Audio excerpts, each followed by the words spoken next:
آپ یا آپ کے بچے اکثر کوکا کولا اور پیپسی جیسے سافٹ ڈرنک پیتے ہیں؟ اگر جواب ہاں میں ہے تو یہ جان لیں کہ دل کی بیماری، موٹاپا اور ذیابیطس جیسے مسائل آپ کے دروازے پر دستک دینے کے لیے تیار کھڑے ہیں۔ اگرچہ ایک مدت سے ان مشروبات کے نقصانات کے بارے میں تحقیقات سامنے آ رہی ہیں۔ مچھلی کا گوشت، اسے دبانے پر واپس آنا چاہیے۔ اگر جلد میں گڑا پڑ جائے تو یہ باسی مچھلی ہے۔ تازہ مچھلی کی پہچان یہ ہے کہ اس میں قدرتی دھاتی چمک ہوتی ہے، جلد کی سطح سخت ہوتی ہے۔ پھٹی ہوئی جلد یا ڈھیلی جلد مچھلی کے سڑنے کی علامات ہو سکتی ہیں۔ اسی طرح مچھلی کے پروں کو کھینچ کر دیکھیں، اگر آسانی سے علیحدہ ہو جائیں تو یہ بھی خراب مچھلی کی نشانی ہے۔ اس کے علاوہ گل پھڑے سے دیکھیں کہ وہ سرخ ہے تو تازہ ہے، اور اگر کالا ہے تو باسی مچھلی کی نشانی ہے۔ مچھلی کی بو، تازہ مچھلی کی پہچان اس کی بو سے ہوتی ہے۔ تازہ مچھلی کی بو زیادہ بری نہیں ہوتی بلکہ معتدل ہوتی ہے۔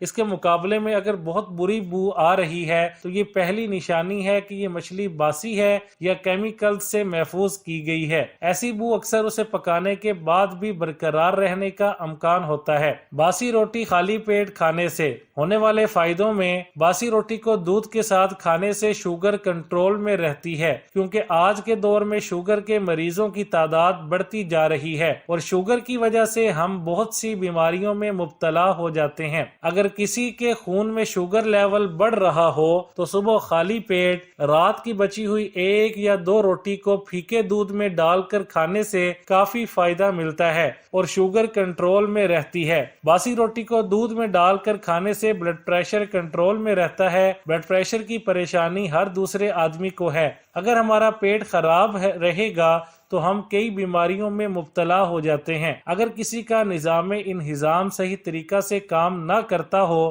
ایسے لوگوں کو باسی روٹی کو دودھ میں ڈال کر کھانے سے پیٹ سے جڑی بہت ساری بیماریوں سے چھٹکارا مل جاتا ہے۔ اگر موٹاپے سے پریشان ہیں تو باسی روٹی کھانا بہت فائدہ مند ثابت ہو سکتا ہے۔ اس کو دودھ میں ڈال کر کھانے سے پیٹ کی چربی کم ہوتی ہے۔ جن لوگوں کے جسم میں کمزوری رہتی ہے، وہ دبلے پتلے ہوں، ان کو باسی روٹی کو دودھ میں ڈال کر کھانا چاہیے۔ اس کے استعمال سے جسم بڑھ جائے گا۔